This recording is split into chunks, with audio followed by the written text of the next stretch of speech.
교독하도록 하겠습니다.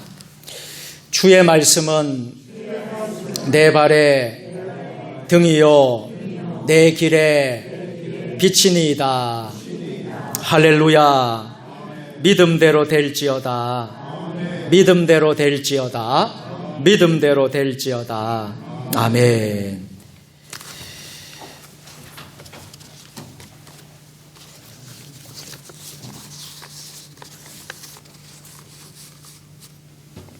사랑하는 성도 여러분, 우리는 6월을 보내면서 호국 보훈의 달로 특별히 우리 교회가 나라 사랑을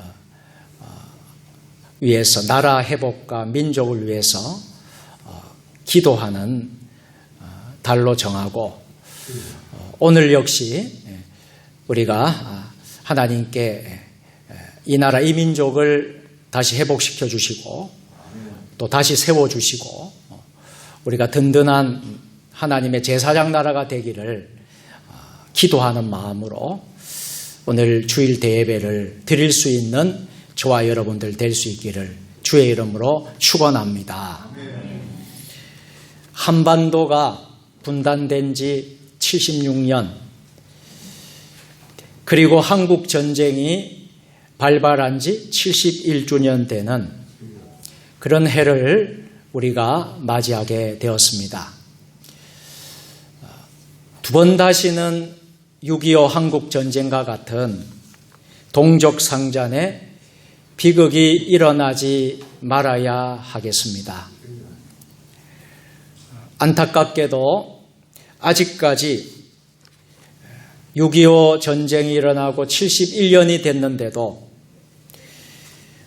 남과 북이 서로 대치하고 휴전선을 중점으로 해서 분단의 우리 민족의 아픔과 상처가 아직까지 씻어지지 않고 있음을 볼 때에 너무나도 안타깝고 언젠가는 우리 남과 북이 하나님 손 안에서 둘이 하나가 되리라 에스겔 선지자가 선포한 것처럼 그날이 오게 되기를 간절히 소망하며 기도합니다. 오늘 6.25 기념주일인데요. 71년 전에 이 땅에 한국 전쟁이 일어나고 참 많은 희생과 많은 또 상처와 아픔과 수많은 이산가족 비롯해서 정말 씻을 수 없는 동족의 비극을 우리가 생각하지 않을 수가 없습니다. 그럼에도 불구하고 우리 나라를 하나님께서 세워주시고 또 하나님께서 기적과 같은 은혜를 베풀어 주셔서 한국전쟁 지난 71년 지난 오늘에 많은 발전과 성장을 이룬 우리 대한민국이 되었습니다. 그러나 우리는 아직도 전쟁의 위협 속에 사는 나라라 할 수 있겠습니다. 그래서 6월을 호국보훈의 달로 정하고 나라를 사랑하는 달로 정한 것입니다. 사회적으로도 이렇게 보내고 있는데요. 우리 믿는 그리스도인들은 더욱 나라를 사랑하는 애국하는 우리 그리스도인들이 되어야 될 줄로 믿습니다. 가만히 보면 믿음의 삶은 나라와 밀접한 관계가 있습니다. 지난 시간에도 말씀을 드렸습니다만 나라가 있어야 개인의 풍요도 있고 나라가 있어야 가정도 있고 나라가 있어야 교회도 평안한 것입니다. 나라가 어려우면 어느 것도 잘 누리지 못하게 되는 것입니다. 성경에 나타난 신실한 믿음의 사람들은 모두 나라와 민족을 자기 삶의 한 부분으로 끌어안고 살았던 사람들입니다. 우리나라도 일제 36년여 된 일제 강점기에 나라 독립을 위해 목숨 걸고 싸웠던, 또 나라를 위해 헌신하고 나라를 사랑했던 사람들 중에는 우리 기독교인 그리스도인들이 참 많았습니다. 현대 대한민국의 역사는 우리 기독교와 뗄래야 뗄 수 없는 밀접한 관계를 가지고 있습니다. 그런 면에서 우리 그리스도인들은 책임감과 또 자부심과 긍지를 가져야 될 줄로 믿습니다. 나라를 누구보다도 사랑하고 나라를 위해서 진정으로 기도하고 나라의 회복을 위해서, 나라를 지키기 위해서 목숨 걸고 생명 걸고 우리가 사명을 가지며 나아가는 이들이 바로 저와 여러분들 될 수 있기를 바랍니다. 한 시대를 바라보면서 우리의 사명을 새겨야 합니다. 그렇다면 우리 그리스도인으로서 어떻게 이 대한민국이라는 나라를 사랑할 수 있겠습니까? 하나님의 말씀은 나라 사랑에 대해서 무엇이라고 우리에게 말씀하고 있습니까? 나라를 사랑한다는, 이 애국한다는 이 말, 언제나 가슴 깊이 우리는 새기고 또 가져야 할 것이 있습니다. 오늘 본문을 통해 애국이라는 설교의 제목으로 말씀이 선보될 때에 이 말씀이 하나님의 말씀으로, 하나님의 계시의 음성으로 들으실 수 있는 귀한 은혜가 있으시기를 바랍니다. 첫째로 우리는 소속감을 가져야 합니다. 오늘 읽은 이 로마서는 참으로 우리에게 매우 중요한 영적인 교훈의 말씀을 주고 있습니다. 로마서는 사도 바울이 로마 교회에 보낸 편지입니다. 로마서는 바울이 기록한 어떤 성경보다도 심오하고 깊이가 있습니다. 그래서 로마서를 이렇게 말하기도 합니다. 성경 중에 성경이다. 모든 서신서에는 일정한 형태가 있는데요. 바울이 쓴 서신서들을 보게 되면 전반부와 후반부로 나누어지게 되는데요. 이 전반부는 교리에 대해서 말을 하고 있고, 그리고 후반부에는 실천에 대해서 강조하고 있는 것을 보게 됩니다. 로마서 역시 예가 아닙니다. 로마서의 전반부는 우리가 받은 구원, 이 구원에 대한 심오한 진리를 전하고 있습니다. 그리고 후반부에는 구원받은 성도로서의 사명, 이 땅에서 구원받은 성도로서의 감격과 성숙과 거룩한 삶을 개인과 공동체의 현장에서 나타낼 것을 강조하고 있습니다. 본문은 전반부의 마지막 부분이라 할 수 있겠습니다. 바울은 구원의 교리를 설명하다가 이제 유대인들을 향합니다. 그가 이방인의 사도로 부름받아 그가 전하는 복음을 통해 많은 이방인들이 구원을 받게 되었습니다. 이제 바울은 이방인이 아닌 유대인을 바라봅니다. 유대인이 누구입니까? 바울의 입장에서 보면 자기 민족이죠. 자기 동족입니다. 그들을 향한 사랑, 그들을 향한 열망을 하나님의 뜻으로 선포합니다. 그 중에 우선적으로 주목할 말씀은 오늘 본문 1절 말씀입니다. 그는 이렇게 말합니다. 다 같이. 그러므로 내가 말하노니 하나님이 자기 백성을 버리셨느냐? 그럴 수 없느니라.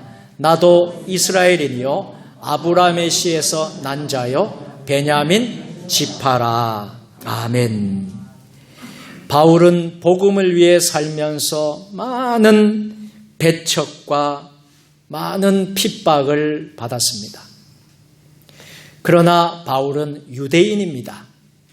여기에서 바울은 유대인이 자기를 핍박하고 때로는 모함하고 복음의 방해자들이었지만 자기도 이스라엘 사람이고 아브라함의 씨에서 난 자고 베냐민 지파라고 말하고 있습니다. 지금 무엇을 말하는 것일까요? 지금 바울은 분명한 소속감을 말하고 있습니다. 그리스도인으로서 어떤 민족에 속하였는지 분명한 소속을 밝혀줍니다. 이것이 바로 사도 바울의 나라 사랑, 애국이요 또 우리들의 나라 사랑, 애국이어야 합니다. 이 나라 사랑, 이 애국은 먼저 분명한 소속감에서부터 출발하게 됩니다. 인간 삶의 모든 것에는 개인을 넘어서는 순간부터 무엇보다도 소속감이 중요합니다. 혼자 평생 사는 것이 인생이 아니지 않습니까? 내가 어디에, 내가 무엇에 소속되어 있느냐가 그의 삶을 좌우한다는 것입니다. 그래서 심리학에서 심리학자들은 사람이 소속감을 가질 때에 비로소 행복하다. 그리고 소속감을 가질 때에 평안을 유지할 수 있고 또 의지가 생기게 되고 또 건강하게 지낼 수가 있다라고 말을 했습니다. 상대적으로 소속감을 잃어버리는 순간 사람은 두려워하고 때로는 불안하고 그리고 병들어서 그만 죽게 된다는 것입니다.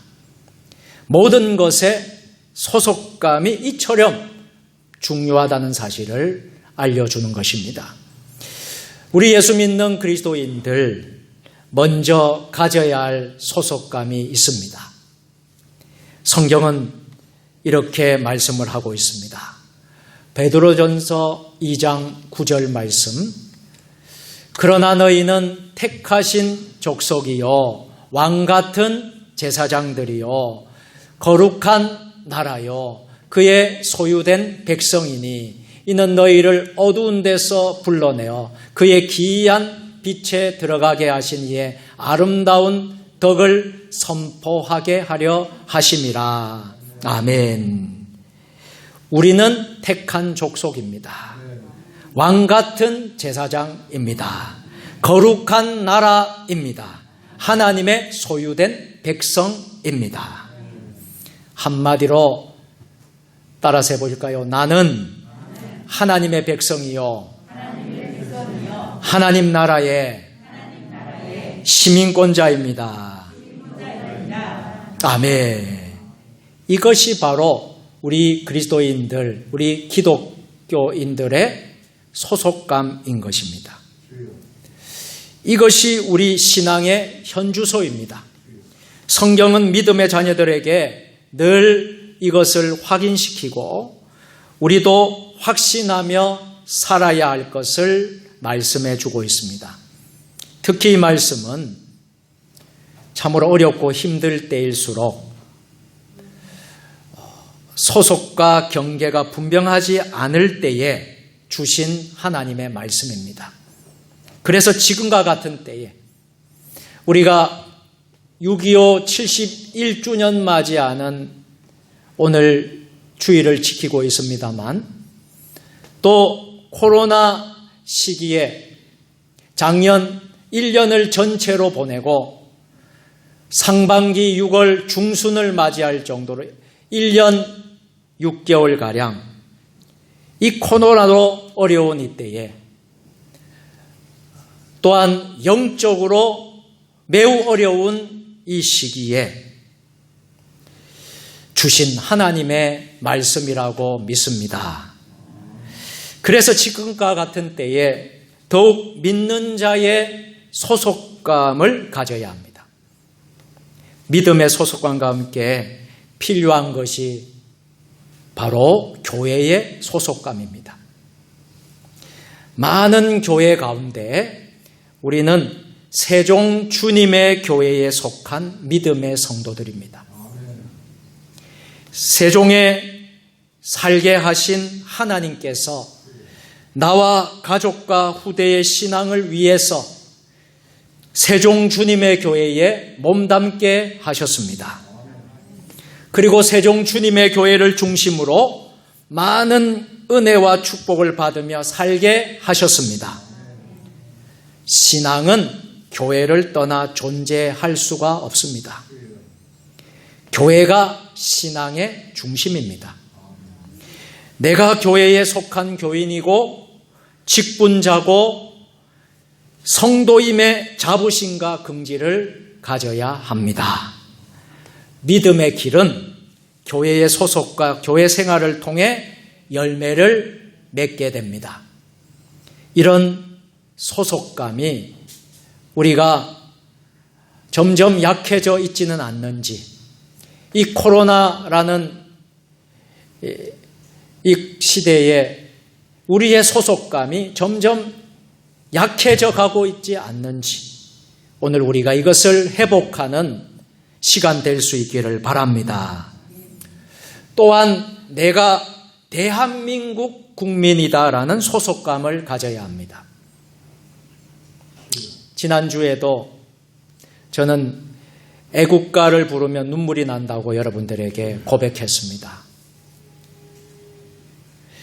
나라 사랑, 이 애국은 소속감에서부터 시작됩니다. 여러분, 미국이라는 나라가 있습니다. 미국은 잘 아시는 대로 여러 종족이 함께 어울려 만들어진 나라입니다. 그래서 영어도 United States of America, 그러면서 미합중국이라고 했습니다. 여러 개의 나라, 주가 연합했다는 뜻이지요. 질적인 것만이 아니라 인종적인 연합의 의미가 아주 큽니다. 모두 자기 민족을 다 사랑하겠지만 특별히 우리 대한민국 사람만큼 나라를 사랑하는 사람 많지 않으리라고 생각을 합니다. 나라가 정말 싫어서, 이 대한민국이 정말 싫은 나라라서 물론 이민을 가고 대한민국의 국적을 포기하고 이런 이들도 있겠지만 상당수 대부분의 국민들은 대한민국을 사랑합니다. 여러분, 그리스도인의 나라 사랑, 이 애국은 무엇보다도 소속감을 갖는 것에서부터 시작됩니다. 신앙과 삶의 소속감의 중요성을 언제나 잊지 마십시오. 먼저 나는 하나님의 자녀다, 하나님의 백성이라는 하늘 백성의 소속감을 분명히 하십시오. 흔들림이 없는 신앙을 확신하십시오. 내가 세종 주님의 교회에 속한 교인임을 자랑스럽게 생각하십시오. 무엇보다도 내가 몸담고 살고 있는 이 땅 대한민국이라는 소속감을 결코 잊지 마십시오. 그래서 늘 자부심과 긍지로 감사하며 살기를 주님의 이름으로 축원합니다. 또 하나는 우리가 애국을 하기 위해서 가져야 될 마음은 바로 책임감을 가질 수 있기를 바랍니다. 사도 바울은 이방인들이 주께로 찾아오는 것을 보고 매우 기뻐했습니다. 또한 이 일에 부름받은 사명을 신실하게 감당하여 자기가 쓰임을 받고 있는 것에 대해서 감사합니다. 그러면서 자기 동족 유대인을 향한 사명을 확인합니다. 하나님의 구원은 이방인이나 유대인이나 구분이 없다는 것입니다.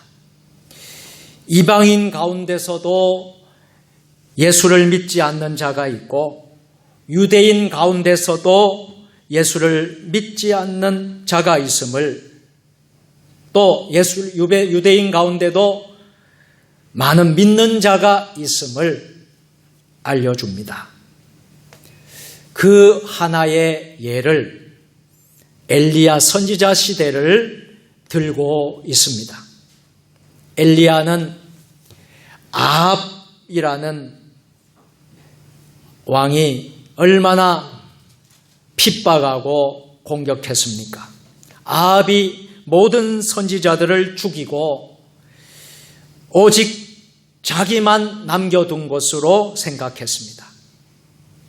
그럴 때 엘리야가 그렇게 생각했을 때에 하나님의 답변은 자기를 위하여 바알에게 아직도 무릎을 꿇지 아니한 사람 7,000명을 남겨두었다라고 말씀하십니다.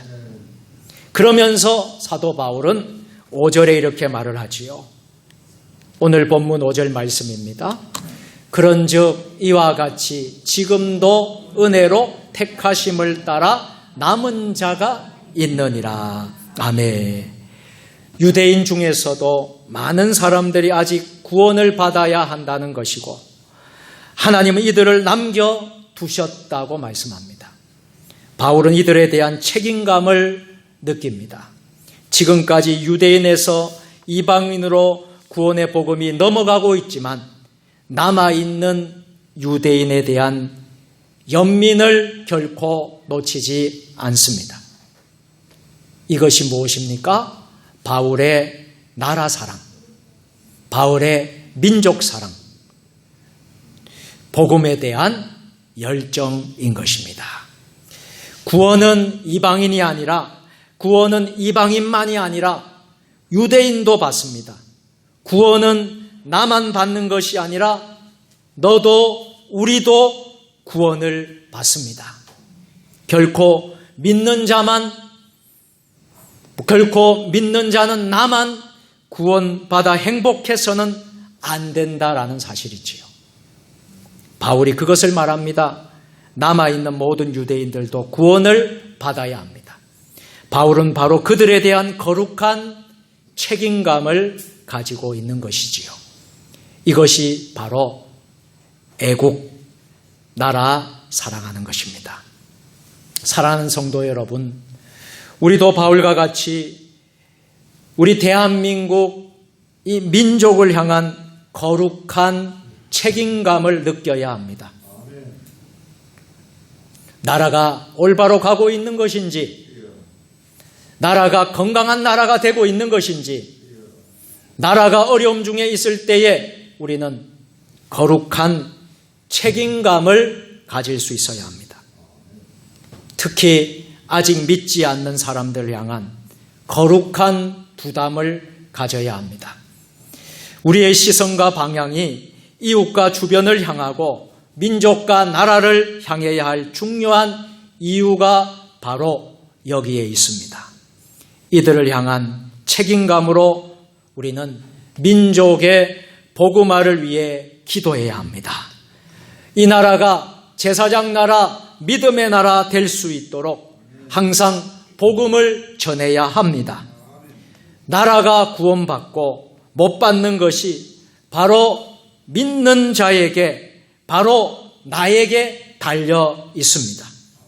나라가 잘 되고 못 되고 하는 것은 바로 우리 믿는 자 그리스도인들, 바로 나에게 달려 있다고 생각해야 합니다. 나라가 이렇게 어렵게 됐다, 문제가 생겼다, 이것은 우리 그리스도인들이 책임감을 다하지 못했다라는 것을 깨닫고 우리가 회개해야 할 것입니다.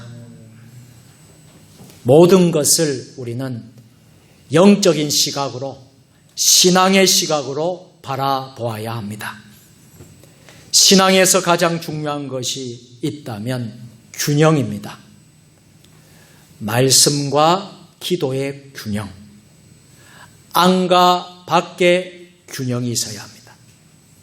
공동체에 속하고 나라를 사랑하는 것에 있어서도 권리와 책임의 균형이 있어야 합니다.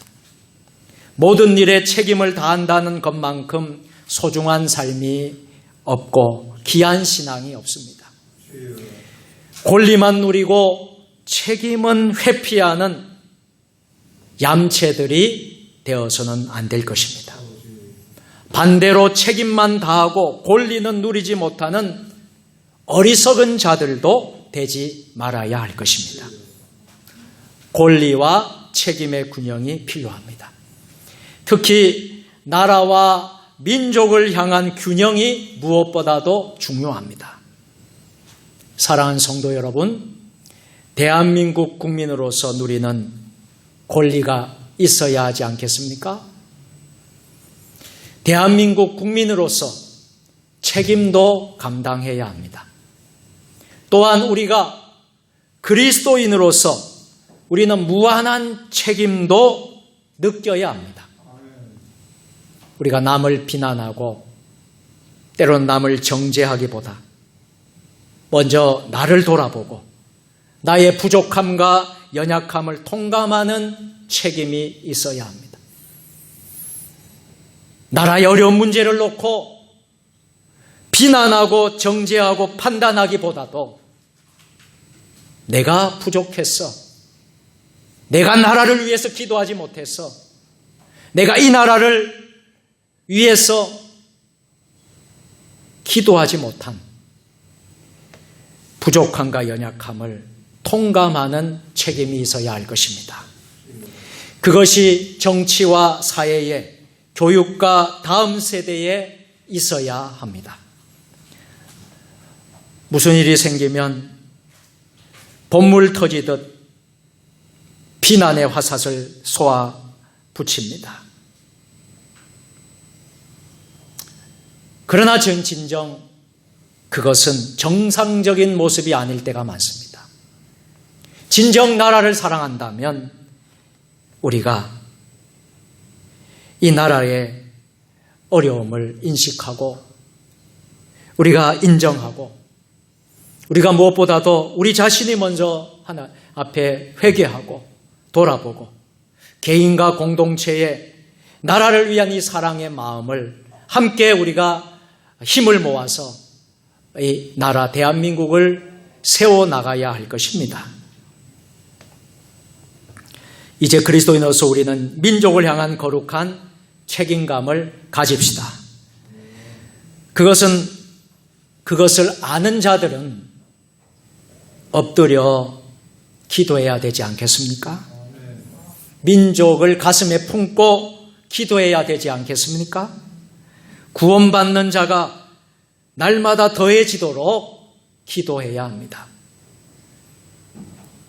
오늘 교회학교 예배 때에 제가 우리 학생들에게 말씀을 나누었습니다만 제가 가장 부러운 모습이 하나 있습니다. 정말 우리 대한민국이 이런 나라가 되었으면 좋겠다는 기도 제목이 있습니다. 새벽 기도회 때에는 제가 많이 말씀을 나누었습니다. 미국이라는 나라입니다. 미국은 청교도들이 세운 나라입니다. 물론 미국의 안 좋은 여러 가지 모습들도 많이 있지만은 그 근간을 이루는 정신은 기독교 정신입니다. 기독교의 바탕에 의해서 나라를 세운 나라입니다.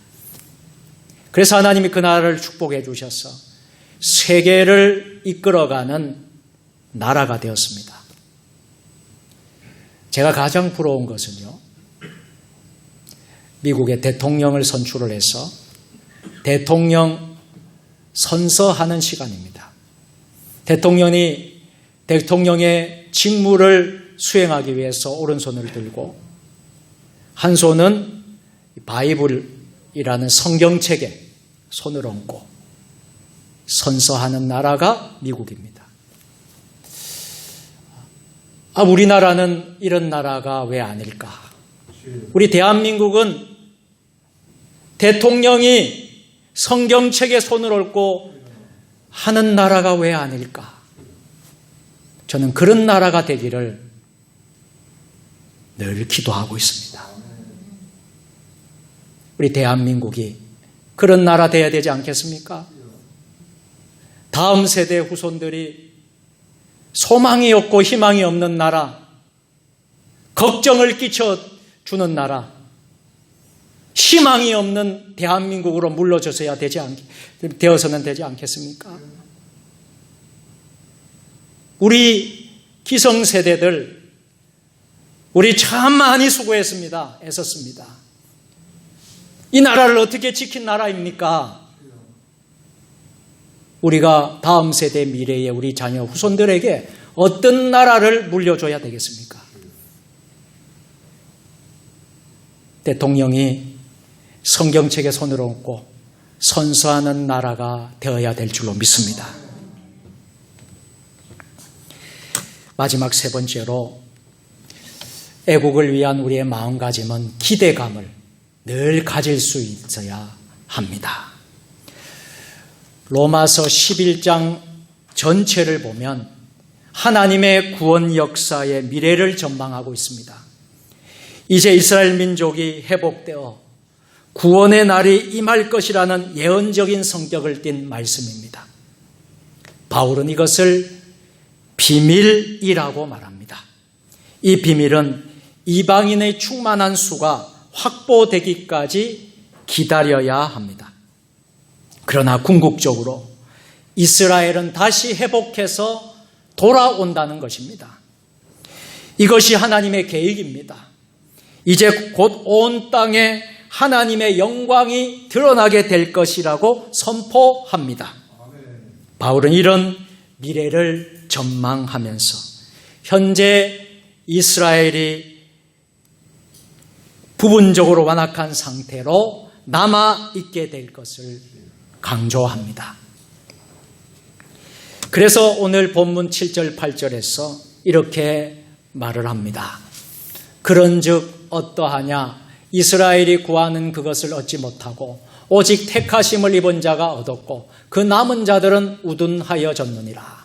기록된 바 하나님이 오늘까지 그들에게 혼미한 심령과 보지 못할 눈과 듣지 못할 귀를 주셨다 함과 같으니라. 아멘. 지금 부분적으로 하나님이 유대인들에게 혼미한 심령과 보지 못할 눈과 듣지 못할 귀를 주셨다는 것입니다. 하지만 하나님의 때가 되면 그들이 믿고 그들이 회복해서 돌아오고 그들이 다시 회복된다는 것입니다. 그들의 구원이 세상의 끝이라는 것입니다.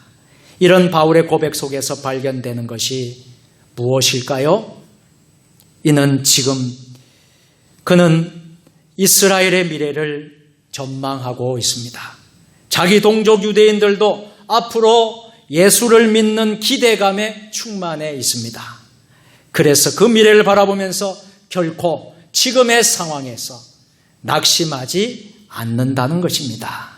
핍박이 와도 고통이 와도 아픔이 있어도 때가 되면 하나님께서 나라를 회복하게 될 것이라는 것을 바라본다는 것입니다. 지금 완악하고 패역해도 힘들고 어려워도 바울은 자기 민족을 향한 기대감이 있었습니다. 이것이 바로 진정한 애국입니다. 사랑하는 성도 여러분, 우리 조국 대한민국을 생각하면서 우리도 이런 기대감을 갖고 미래를 전망해야 합니다. 기대감을 갖는 것보다 희망적인 일은 없습니다. 왜요? 기독교는 소망의 종교이기 때문입니다. 우리는 과거에 결코 매이지 않습니다. 또 현실에 결코 안주하지도 않습니다. 우리 믿는 예수 그리스도를 믿는 사람들은 언제나 미래를 향합니다. 언제나 소망을 가집니다. 지금보다 더 좋은 장래를 소망합니다. 그것을 바라보면서 오늘을 사는 자가 바로 우리 그리스도인들입니다. 만약 우리에게 이러한 소망이 없었다면 개인이나 공동체가 벌써 무너졌을 것입니다. 이 땅에 135년 전에 이 조선 땅에 복음이 들어왔습니다. 수많은 선교사님들이 피부 색깔도 다르고 언어도 다르고 문화도 다른 전혀 다른 나라에 복음을 들고 왔습니다.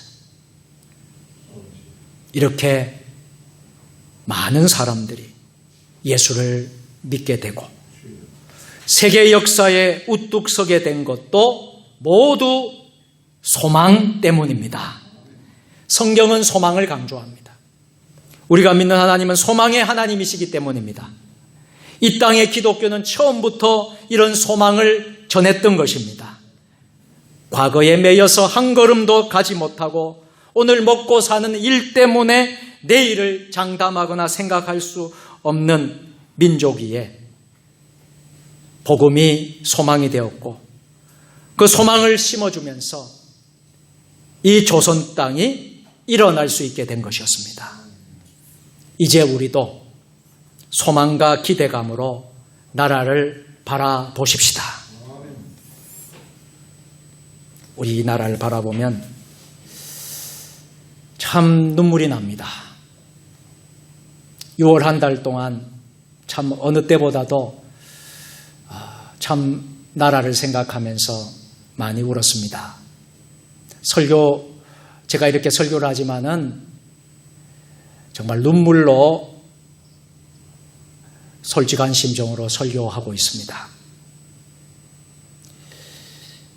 코로나 시대에도 어렵지만은 그것보다도 더 큰 위기는요, 영적인 위기입니다. 또 이 나라가 어떻게 가야 될 것인가? 이 나라를 어떻게 지켜야 될 것인가? 이 나라를 어떻게 우리가 바라봐야 될 것인가? 이런 마음을 가지고 있습니다. 그러나 오늘 말씀에서 큰 위로와 또 희망을 가졌습니다. 우리 예수 믿는 그리스도인들은 결국 기대감으로, 소망으로 열매를 맺는 사람들인 줄 믿습니다. 우리 대한민국이 그럼에도 불구하고 하나님이 지켜주셔서 이 나라, 이 민족, 이 백성이 소망 가운데 회복될 것이고, 나라도 잘 될 것이고, 국가도 부강한 나라가 될 것이고, 이 민족이 세계에 우뚝 서는 나라가 될 것이고, 믿음의 제사장 나라가 될 것이다라는 소망과 기대를 가져야 할 것입니다. 무엇보다도 한강의 기적이 하나님의 은혜로 임했는데요, 이 한강의 기적이 다시 이 땅에 임할 것을 기도합니다.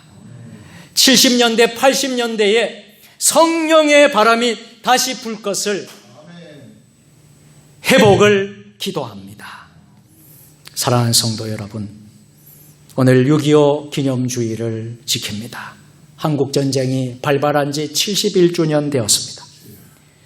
우리 그리스도인들의 나라 사랑, 이 애국, 우리는 오늘 우리에게 주신 소속감, 책임감, 기대감, 이 세 가지를 우리가 갖는 것이 바로 나라 사랑, 애국하는 길이라는 것을 명심하시고 이 나라 이 민족을 위해서 뜻깊은 달 호국보훈의 달을 맞이해서 더욱 나라를 사랑하시고 더욱 나라를 위해서 기도하시는 우리 모두가 될 수 있기를 주님의 이름으로 축원합니다.